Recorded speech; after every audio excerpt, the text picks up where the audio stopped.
எந்த ஒரு ஏடிஎம்மையும் பயன்படுத்துங்கள், தங்க நாணயங்களை வெல்லுங்கள்.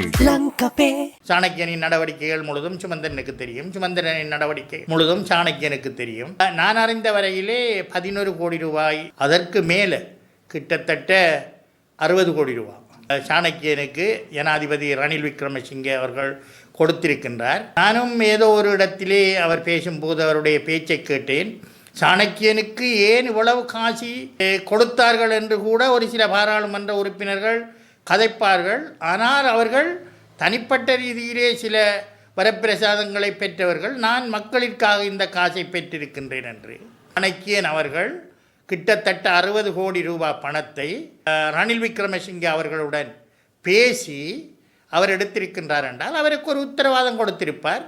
எதிர்வரும் ஜனாதிபதி தேர்தலிலே வேலை செய்வேன் என்ற உத்தரவாதம் கொடுத்திருந்தால் மாத்திரம்தான் ரணில் விக்ரமசிங்கே அவர்கள் அவ்வளவு காசு கொடுப்பார். இல்லாட்டால் ரணில் விக்ரமசிங்கே பற்றி எங்களுக்கும் தெரியும்.